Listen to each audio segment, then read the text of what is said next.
vemos que la gente se nos está muriendo. De manera que sería bueno que renunciarais a una parte del beneficio, de hecho ya habéis amortizado todo el gasto inicial, y que nos vendierais productos a precio de costo con los cuales nosotros podríamos luchar contra la enfermedad. ¿Qué respondieron los grandes laboratorios? Que paciencia, que ya llegaría el año 2012, que no se preocuparan demasiado. Entonces, frente a esta situación, surgió un caso interesante, el caso de la India. En la India, la legislación de patentes era distinta y las patentes de la India duraban 8 años y no 20 años como en el resto del mundo. Un laboratorio de la India, llamado Cipla, conoció el caso de Sudáfrica y les dijo a los sudafricanos: si ustedes quieren, yo les puedo vender fármacos a precio de costo. A mí ya me ha caducado la patente, solo me dura 8 años. Si quieren, se los envío. Automáticamente el gobierno de Sudáfrica dijo: oiga, mándame todos los que puedan, porque así serán mucho más baratos. Y desde la India hacia Sudáfrica empezaron envíos de medicamentos, de fármacos antisida, a un precio barato. Tan pronto estos envíos empezaron, 2 grandes laboratorios mundiales, uno de alemán y otro de británico, presentaron una demanda contra el laboratorio de la India, acusándole de competencia desleal. Perdieron la demanda en los tribunales, puesto que los tribunales, con buen criterio, dijeron que el bien jurídico salud era un bien jurídico superior al bien jurídico patente y que, por tanto, se podían seguir vendiendo medicamentos baratos.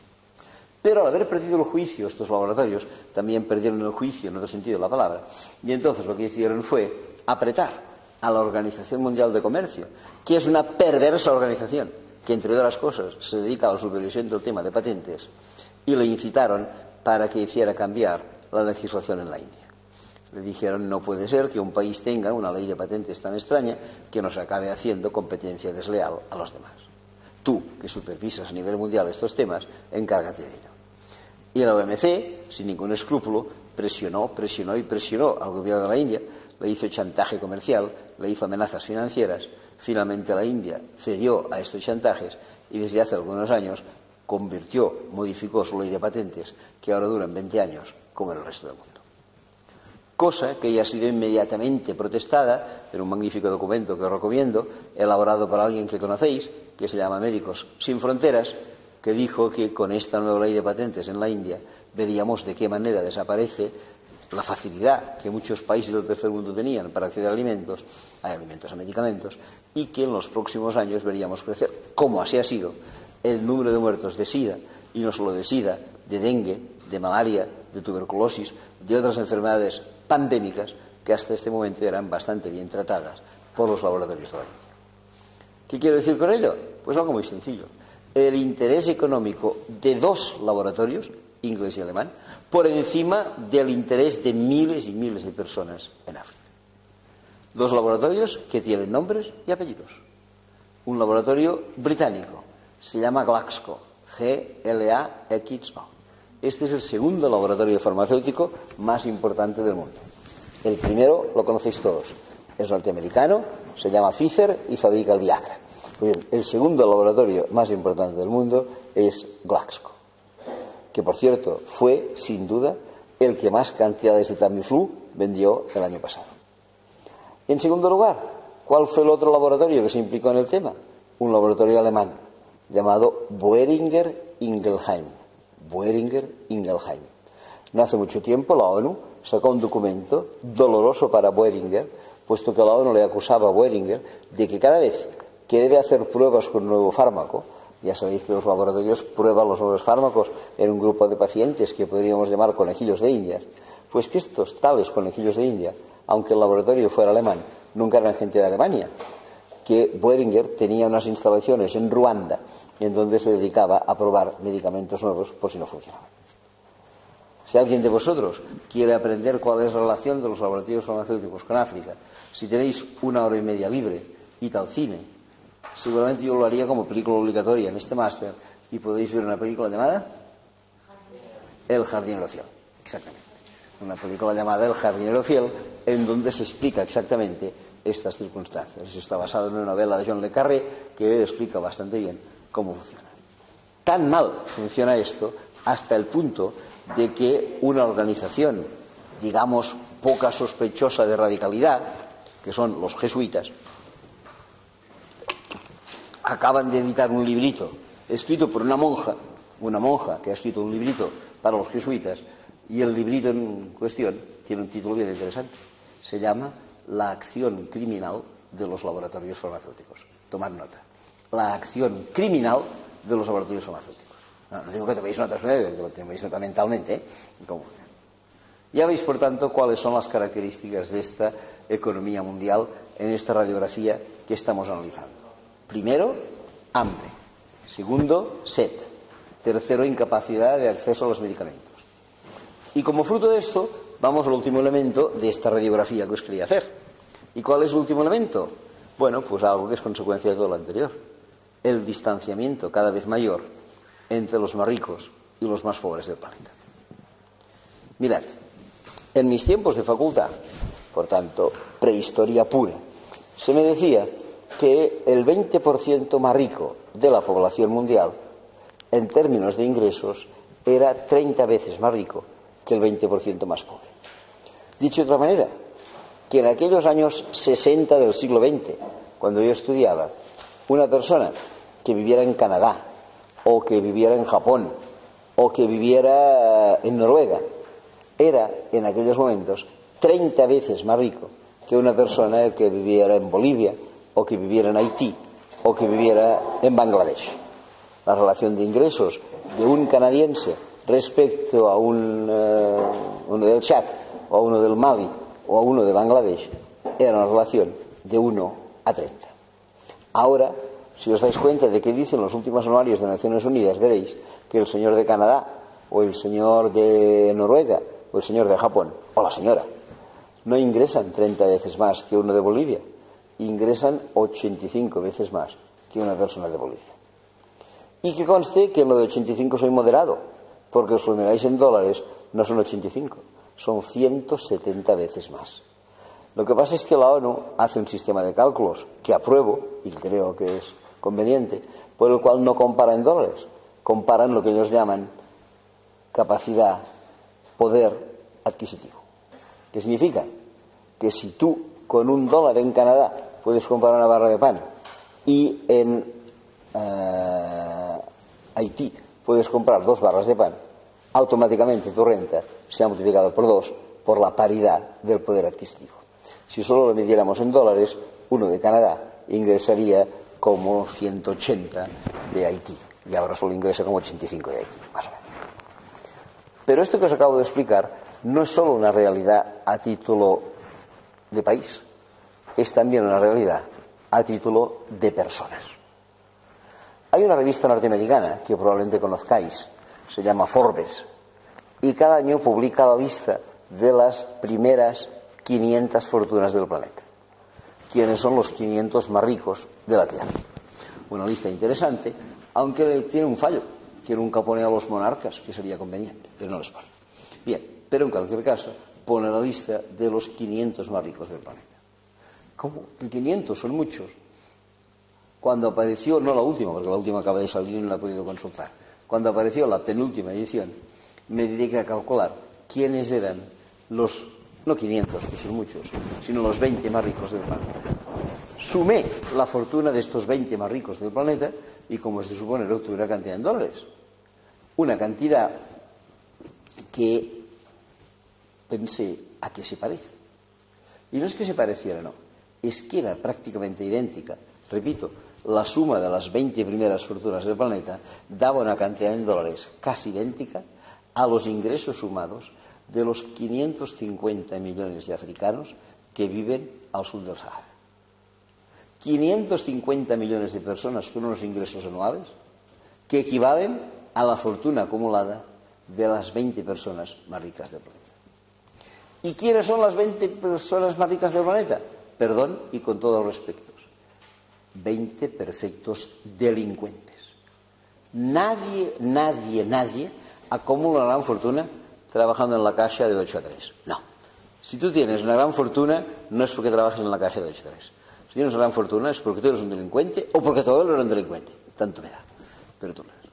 No hace mucho apareció en Cataluña un libro sobre las grandes fortunas de Cataluña. Casi un 30% de las fortunas grandes, mayores de Cataluña, tenían como antepasados a traficantes de esclavos, a catalanes que se dedicaban a traficar con esclavos. Por tanto, no son más ni menos que fortunas fruto del delito. ¿Diréis que los nietos no tienen ninguna culpa? Seguramente no, pero el origen de la fortuna hay que vigilarlo. 20 perfectos delincuentes.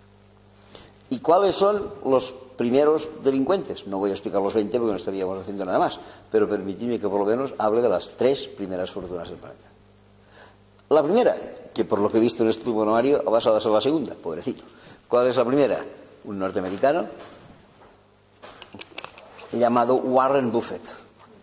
¿A qué se dedica este señor? A la especulación. Y en los últimos meses, básicamente, a una especulación tan asesina como la especulación en cereales, que hace subir el precio de los cereales para que tengan dificultad de acceso a los mismos, solo para que ellos puedan ganar después. Un criminal, el señor Warren Buffett, un criminal. ¿Y cuál es la segunda fortuna del planeta? Un señor mexicano que se llama Carlos Slim, que ahora ha accedido al primer lugar en la lista de este año. ¿Qué hace el señor Slim? Delinque. ¿En qué delinque? En algo que está penalizado por el Código Penal, en lo que se llama delito de iniciado. ¿Qué es el delito de iniciado? Es el delito de aquel señor que compra y vende en base a información privilegiada. Si yo tengo un hermano que es ministro y mi hermano dice, oye, que esta empresa he visto en el Consejo de Ministros que se está dando muy mal y en 2 o 3 días dará en quiebra. Y yo automáticamente, gracias a la información de mi hermano, me voy a bolsa y antes de que estas acciones bajen me las venda, estoy abusando de lo que se llama información privilegiada. Esto está penado en el Código Penal, se llama delito de iniciado y evidentemente es aquello que está haciendo cada día el señor Slim. El señor Slim tiene un comité de asesores, el otro día lo explicaba el periódico, una revista, no el periódico, de unas 20 o 25 personas. Estas 20 o 25 personas, las 25 son todas ellas, antiguos ministros y primeros ministros de sus respectivos países. Y rompiendo el secreto del Consejo de Ministros, asesoran al señor Slim sobre informaciones que le interesan para su negocio. El negocio del señor Slim es la telefonía. Le dicen, mire señor Slim, en nuestro país pondremos más banda ancha, más banda estrecha, más ADSL, menos ADSL, más fijos, más móviles, más iPods, más iPads, más iPuts, no sé qué. Y entonces, en base a esta información privilegiada, el señor Slim sabe si en su país este puede entrar en este sector o puede entrar en el otro sector, de acuerdo con el que han informado. Me supo mal, porque esta revista ponía la lista de los 24 o 25 infieles que, rompiendo el secreto del Consejo de Ministros y a cambio de sustanciosas pagas por parte del señor Slim, le están explicando a este señor dónde pueden hacer negocio. Y de estos 25 o 26 personajes había uno solo de nacionalidad española, llamado Felipe González. Esta es un poco la situación. De manera que ya veis cómo está el panorama. ¿Qué más? ¿Cuál es la tercera fortuna del planeta? El más conocido de todos, el señor Bill Gates, muy simpatiquito, con su señora dando caramelos por África y cosas por el estilo. El señor Bill Gates, no hay semana que no aparezca en las páginas judiciales de la prensa norteamericana. Cada semana es procesado por un delito gravemente castigado en Estados Unidos, que se llama monopolio. Como bien sabéis, el señor Bill Gates practica monopolio. Casi nada lo podemos hacer sin pasar por las manos de Microsoft. Muy bien. Y cuando la justicia le persigue, también lo explican las crónicas. Tiene creadas varias empresas que no son suyas, pero que son de amiguetes suyos, que oficialmente se dedican a lo mismo, y cuando le acusan de monopolio dice, no, estos hacen lo mismo que yo, estos hacen lo mismo que yo, estos hacen lo mismo que yo. Para terminar, ¿de dónde saca su software el señor Bill Gates? De sus ingenieros. ¿De dónde son sus ingenieros? Mayoritariamente de la India. ¿Quién ha formado a estos ingenieros? La India. Y estos ingenieros formados por la India le ayudan al señor Bill Gates a obtener un nuevo Windows 4385. Pero el día que la India quiera acceder a Windows 4385, le ha de pagar al señor Bill Gates los derechos de patente, de algo que los propios indios le han dado al señor Bill Gates. Con lo cual la India primero paga la formación de estos ingenieros y después paga el resultado que esta formación de ingenieros le ha dado al señor Bill Gates. A esto, en castellano puro, se llama cornudo y apaleado. Esto es un poco lo que pasa. Así se elaboran las grandes fortunas. Pero algo os quiero decir. Si mañana por la mañana aterrizaran en Barajas el señor Bill Gates, el señor Carlos Slim o el señor Warren Buffett, o mejor incluso, si los tres aterrizaran a la vez, os aseguro que al mediodía el señor Zapatero les invitaba a comer. Que a media tarde el señor Rajoy les invitaba a merendar. Y que por la noche el rey les invitaba a cenar. Con lo cual, el rey, Zapatero y Rajoy se convertían en cómplices automáticamente de estos estafadores. Las cosas van así, pero hay que decirlas de esta manera. Este es el resultado. Fin de la primera parte. Esto es lo que os quería decir un poco de la radiografía, de cómo está funcionando el mundo. Vamos a entrar inmediatamente en la segunda parte, que es la del diagnóstico. ¿Por qué esto está como os acabo de explicar? Pero si queréis que en un breve momento demos pie a que alguien intervenga, haga consultas o intervenciones, antes de que se os olvide lo que he dicho, y entremos en la segunda parte. Alguna pequeña aclaración si queréis. Si no, prosigo y Santas Pascuas.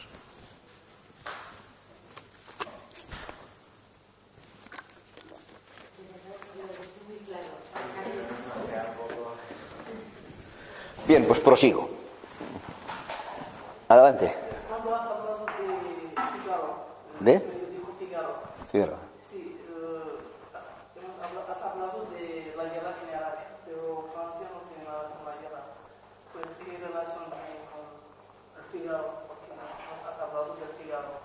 Bueno, no en la guerra. Hay que Francia no ha participado en la guerra de Irak. Bueno, Francia tenía intereses con el señor Saddam Hussein, porque Saddam Hussein le quería dar a Francia explotaciones de petróleo que después finalmente se habrán quedado los americanos debido a la guerra. No, yo no he puesto el ejemplo de Le Figaro por la guerra de Irak. He puesto el ejemplo de Le Figaro porque con el dueño que tiene puede darnos informaciones muy perversas. Quizá no nos ha dado de la guerra de Irak, pero nos puede dar de cualquier otra cosa, de cualquier mercado al que quiera acudir el señor Dassault para vender sus aviones de combate. No en el caso de Irak, quizá he hecho un paralelismo que no convenía. Pero que Le Figaro es incomible, te lo aseguro, esto sí. Y si quieres hablar de Francia, no hablemos de la guerra de Irak, pero permíteme que ahora haga un pequeño inciso. Guerra en Libia. La guerra en Libia, y con todos los respetos, es un crimen de Estado cometido por un señor llamado Nicolas Sarkozy. Sarkozy es un criminal y asesino de guerra, y hay que decirlo públicamente. Es un criminal y un asesino de guerra. El señor Sarkozy convocó en el mes de agosto del año pasado, del 2010, a 3 o 4 ministros de Gaddafi para que hicieran traición a Gaddafi y empezaron una revuelta contra él para que Francia se pudiera quedar con las explotaciones de petróleo. Francia notaba que le peligraban y armó a los rebeldes. No ha sido lo de Libia una revuelta como las de Túnez o como las de Egipto, no. Ha sido una revuelta organizada por los servicios secretos franceses y por este criminal llamado Nicolas Sarkozy. Han llegado a Libia, han matado a 58.000 personas, en cuyos asesinatos también ha participado el ejército español, que también tiene responsabilidades criminales en esto. Y te puedo decir que la excusa de proteger a la población civil quedó completamente superada con unas palabras que no hace mucho pronunció el arzobispo de Trípoli, que se supone que está en el ajo. Y dijo, estas fuerzas colectivas aliadas internacionales no han hecho nada para proteger a la población civil. Lo único que han hecho es matar constantemente víctimas inocentes. Lo acaba de decir este señor. Y Francia, primera responsable del tema. Y finalmente, ¿cómo acaba el tema? De una manera deplorable. Yo he tenido esta semana pasada vergüenza de pertenecer a la condición humana. Sin ningún tipo de juicio, asesinan a Gaddafi, que no era ningún santo de mi devoción, por descontado, ningún santo de mi devoción. Igual que también asesinaron a Bin Laden, que tampoco era santo de mi devoción. ¿Quién es el responsable de esto? Otro asesino criminal llamado Barack Obama. Hay que quitarle el nombre de la paz y detenerle inmediatamente. No se pueden hacer esas cosas. El mundo ha evolucionado para tener juicios, para que la gente que comete crímenes sea juzgada, no para que sea entrada con una pistola y se le mate inmediatamente. Lo que está haciendo Obama es hacer caer la dignidad humana. Es un verdadero criminal. Y Sarkozy, otro criminal. Y digamos públicamente las cosas, si no haremos un cadáver. Ya está. Me excito, pero es que hay que decir.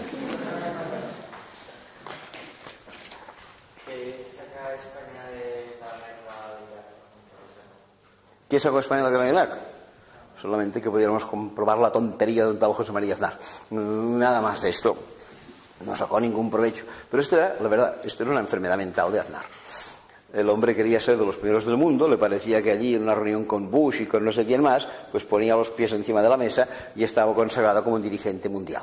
Pienso que él era solo una cuestión de complejo de inferioridad. Quería estar entre los grandes y del mundo, porque la verdad es que provecho no se ha sacado ni uno. Si a la larga sacará, ya lo veremos. pero de momento no se ha sacado ningún provecho. Lo de Aznar era una enfermedad mental, con todo, clarísimamente. Ni más que menos que esto, estoy convencido, porque mira que le he dado vueltas en su momento, que ha sacado a España de Irak. Nada, de nada, nada de nada. Pero cuidado, sí que hay un personaje que ha sacado mucho, y de lo más peligroso que corre por el mundo. La guerra de Irak la decretaron 3 personas que hoy están fuera de juego. Una que se llama George Bush, la otra que se llama Tony Blair y la otra que se llama Aznar. Pero cuidado, el que convocó la reunión sigue gobernando fuertemente. Se llama José Manuel Durão Barroso, era primer ministro de Portugal, convocó la reunión en las Azores y hoy es el presidente más nefasto que han tenido en su historia las comunidades europeas. Este sí, sigue gobernando.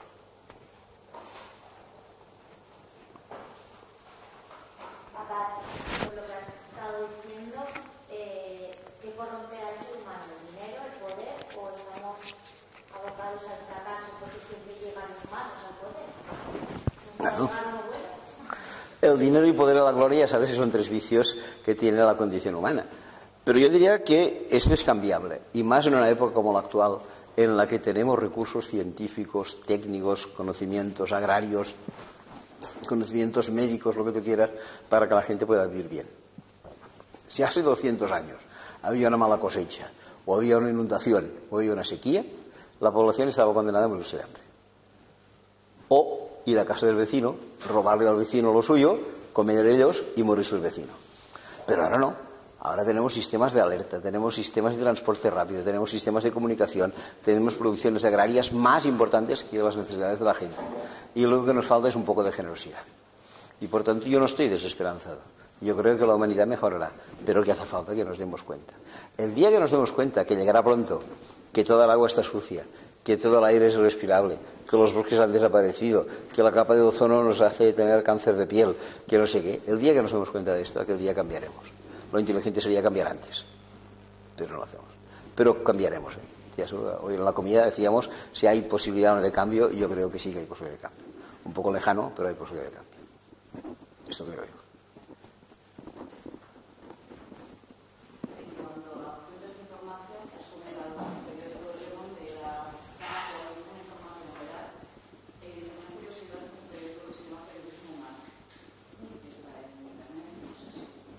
Sí, sí, periodismo humano, la revista Diagonal, páginas de ONGs. Si queremos, podemos tener muy buena información y podemos incluso contrastarla, porque no tenemos, igual que yo digo que no tenemos por qué creernos el Figaro, de entrada tampoco tenemos por qué creernos Le Monde. Hay que ir contrastando cada información. Pero te aseguro que esto requiere un cierto tiempo. Pero si dejamos de mirar los partidos de fútbol, si miramos, tendremos tiempo más que suficiente para ello. Esto no se lo puedes pedir, pues yo que sé, a un abuelito que esté en casa y así un poco sufriente. Pero gente como vosotros, la obligación es mirar lo que pasa y contrastarlo. El problema de todo esto no podría ser que se me están gobernando los mismos. Por ejemplo, en España hay un partido religioso entre PSOE y PP. Siempre están gobernando los mismos, que son los mismos. Porque el PP y el PSOE es lo mismo. Uno es la derecha y el otro es la extrema derecha, pero los dos son la derecha. Esto que quede muy claro. Nada de lo que ha hecho el PSOE es política de izquierdas. No. Quizá lo del matrimonio homosexual, quizá algunos temas sociales, se lo podría... Pero desde el punto de vista económico, ya desde Felipe González hasta ahora, ha sido la derecha pura y dura. Se llame Aznar, se llame Felipe González, se llame Zapatero o se llame a partir de mañana Rajoy. Esto es derecha pura y dura. En temas económicos. Temas sociales quizá podríamos poner algún matiz. Sí, siempre gobiernan los mismos. Y mucho me temo que a partir del 20 de noviembre seguirán siendo los mismos. Pero en cambio, antes lo decíamos, dentro de 4 años ya no son los mismos. Porque la sociedad se habrá levantado y las cosas serán distintas. No debemos perder la esperanza.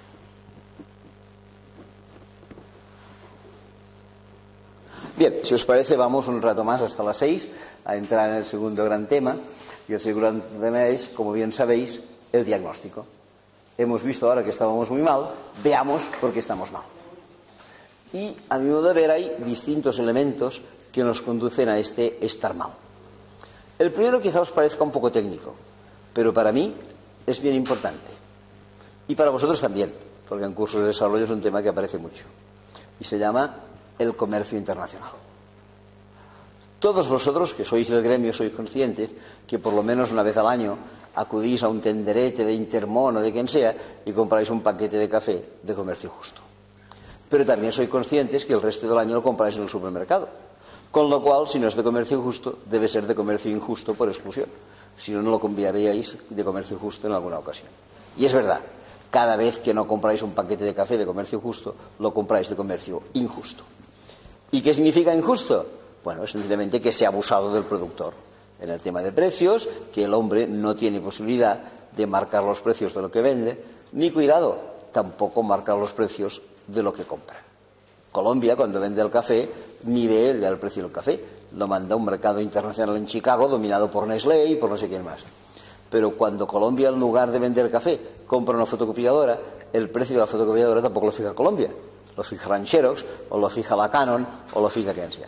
Con lo cual, Colombia no fija el café, no fija el precio del café que vende, ni fija el precio de la fotocopiadora que compra. ¿Y cuál es el resultado?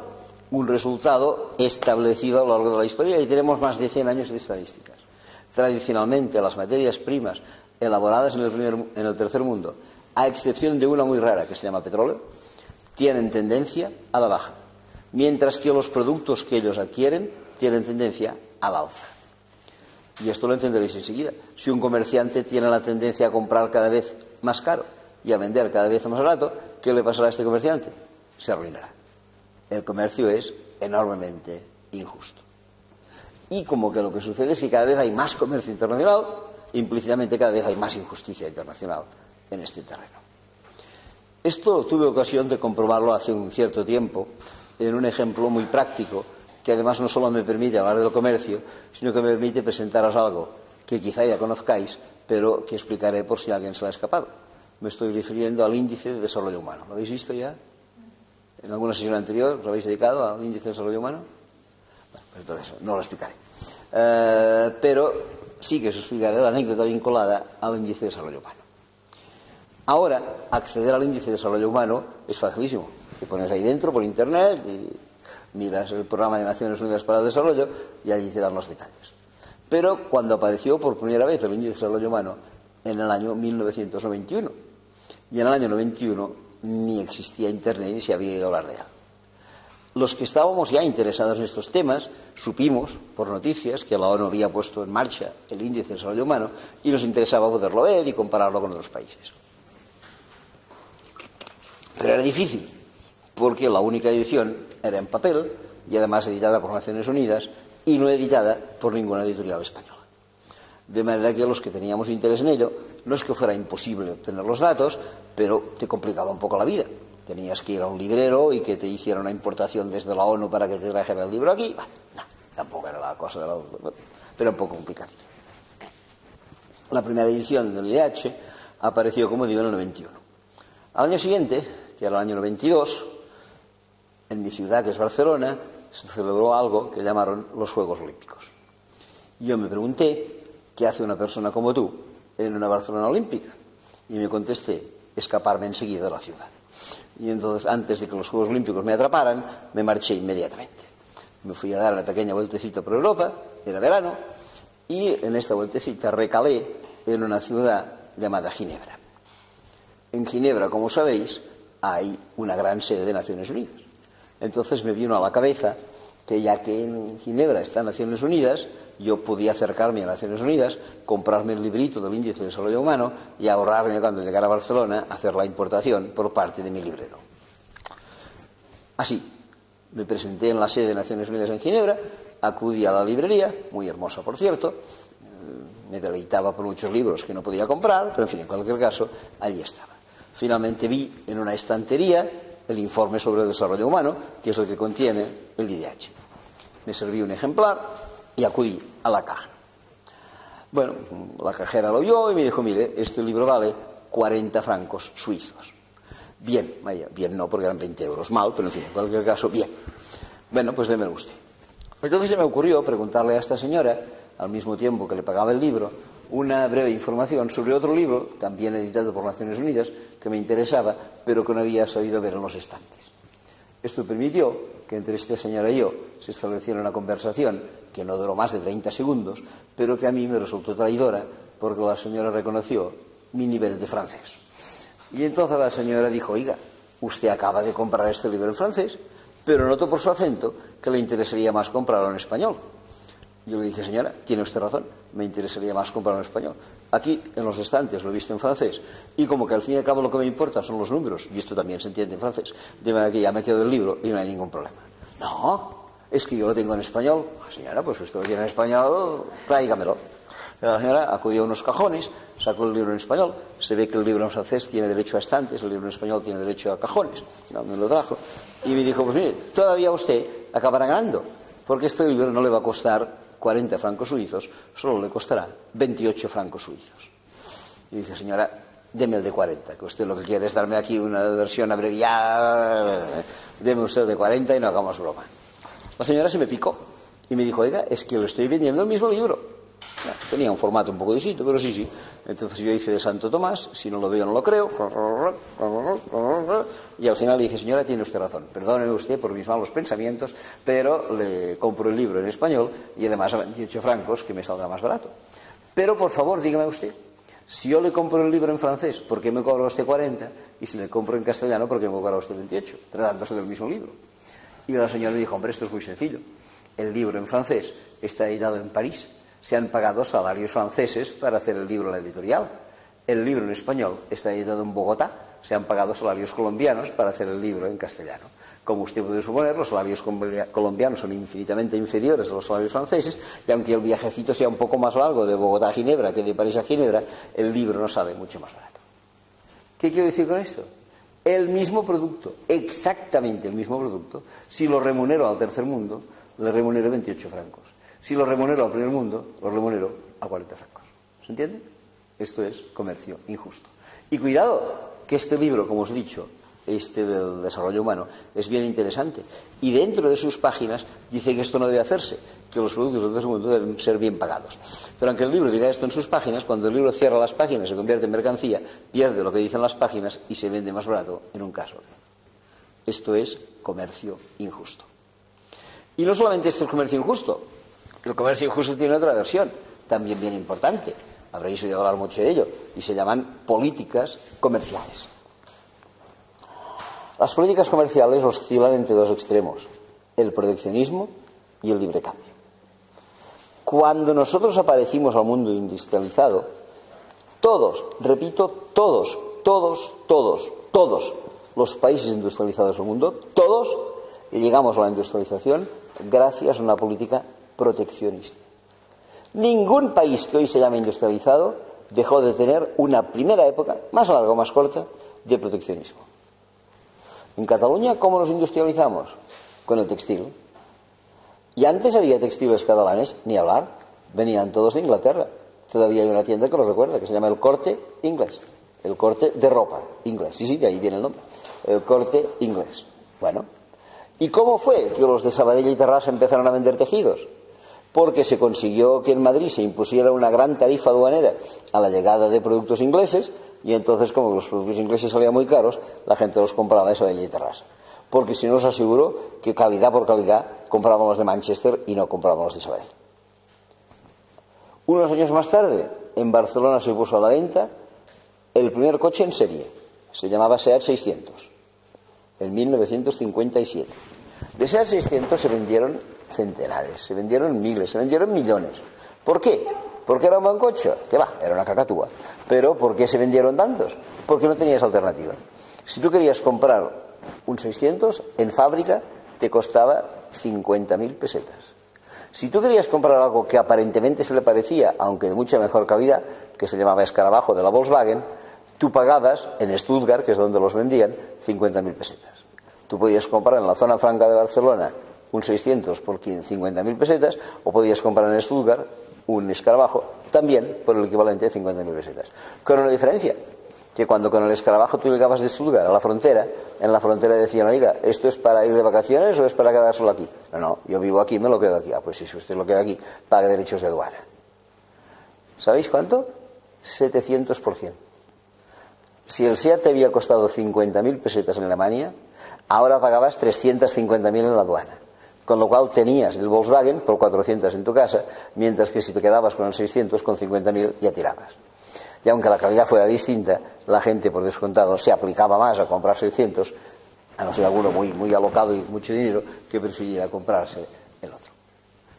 España tuvo fábricas de coche por la protección. España tuvo fábricas de tejidos por la protección.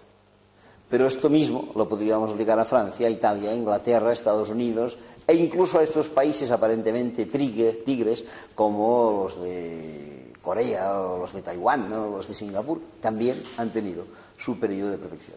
Y ahora que nosotros hemos conseguido tener un fuerte proteccionismo y gracias a ello nos hemos industrializado, ahora pretendemos que los países del llamado tercer mundo se industrialicen sin protección.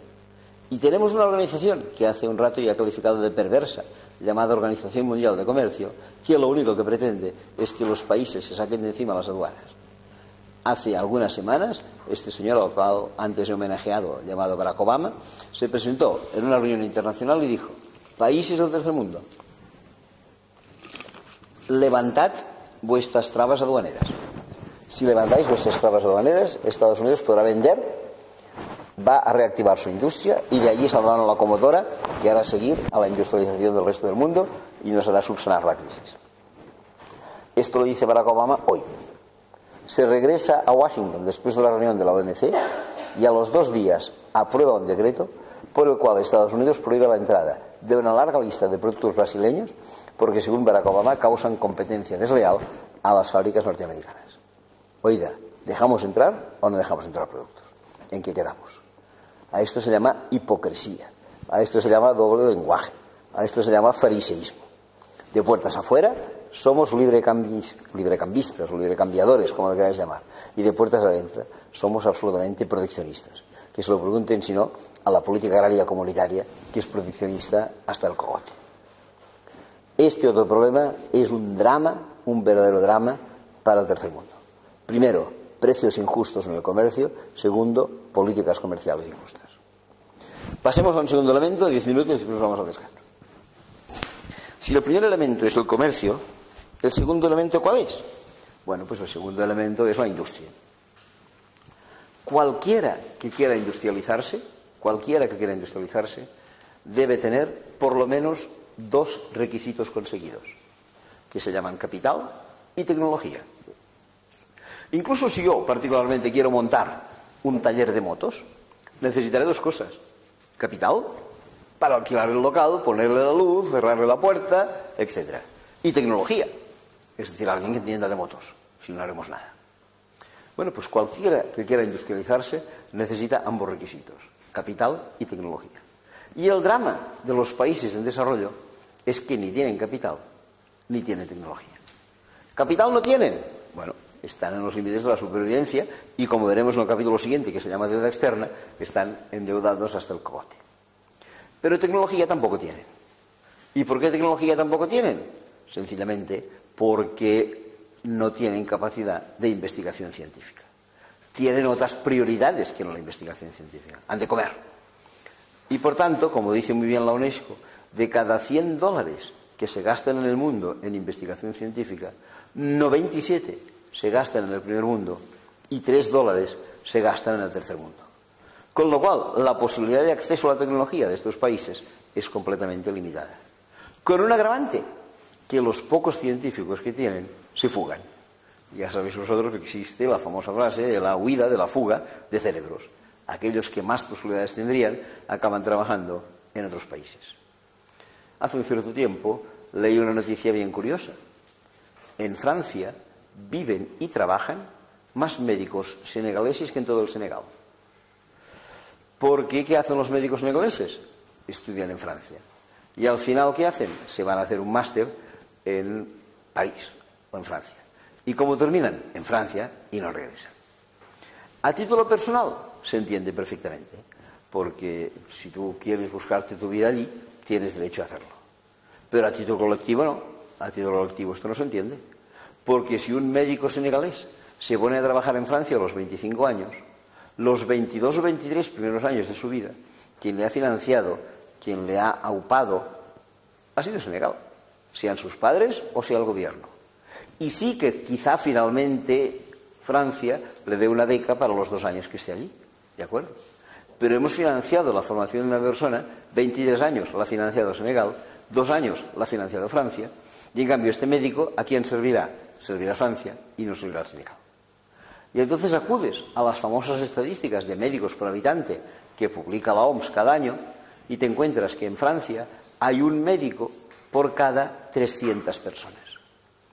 La proporción de un médico por 300 personas es una proporción bastante adecuada para que los franceses estén bien cuidados. Un médico por 300 personas es una buena proporción, tan solo superada por otra que escuché por radio, según la cual en España hay un bar por cada 190 personas, que también es una manera de estar bien cuidados, pero desde una óptica distinta. Bien, pues resulta que mientras que en Francia hay un médico por cada 300 personas, en Senegal hay un médico por cada 18.000 personas. Pero los médicos senegaleses viven en Francia y no viven en Senegal. La tecnología se escapa. Por tanto, si no hay capital y no hay tecnología, y estos países quieren acceder a una cierta industrialización, solo les queda una solución, que por cierto es mala solución, que es hacer un llamado a empresas extranjeras para que se instalen allí con su capital y con su tecnología. Pero os aseguro que cuando una empresa extranjera se instala en un lugar, aporta capital y aporta tecnología, casi nunca lo hace con la voluntad de ver qué es aquello que necesitan aquellos ciudadanos y se lo voy a producir, sino lo hacen desde una óptica muy distinta. ¿Qué me interesa a mí para reducir mis costos, para aumentar mi beneficio? Y me voy. Me voy porque allí habrá un mineral que no tengo en casa, porque allí habrá un salario más barato, porque allí podré contaminar y en casa no me dejan, cosas por el estilo. Y por tanto, estas compañías, más que beneficiar, perjudican tanto como pueden a aquel país en el que se instalan. Hay algunos casos que además son absolutamente paradigmáticos. Yo os explicaré un par de ellos. Uno, el Congo exbelga. País riquísimo. El Congo exbelga es de los países más ricos en minerales, pero al mismo tiempo más pobres en el nivel de vida de su población. ¿Por qué? El Congo no tiene medios para extraer sus ricos minerales. Y entonces van empresas extranjeras.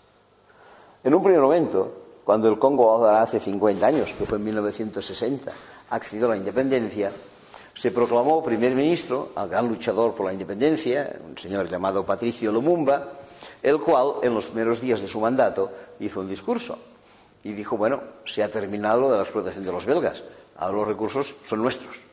Muy bien, esto parece que no gustó a las autoridades. A los pocos meses Lumumba era asesinado. Con las investigaciones se llegó a una conclusión. ¿Quién había asesinado a Lumumba? El gobierno belga, que no quería perder el acceso a los recursos. En un primer momento no se sabía que era el gobierno belga el que había asesinado a Lumumba, y entonces Naciones Unidas mandó una misión de investigación presidida al más alto nivel, secretario general de la ONU. Y el secretario general de la ONU, un personaje sueco que se llamaba Hans Marsholt, apareció en el Congo. Hizo las investigaciones pertinentes y supo de la responsabilidad del gobierno belga en este asesinato. El hombre quería regresar a Nueva York para mirar de poner un poco de orden en el asunto. Su avión se estrelló y el propio Hans Marsholt murió. Ahora, como se ha sabido, que era un atentado organizado conjuntamente por el gobierno belga y la CIA norteamericana. Muy bien, entonces quedó instaurado como, al cabo de unos meses de dificultad, quedó instaurado como dictador del Congo el personaje que habían impuesto los americanos y que durante 32 años gobernó el Congo. Se llamaba Mobutu Sese Seko.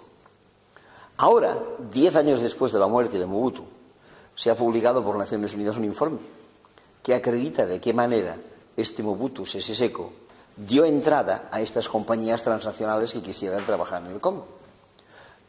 Y les puso una condición.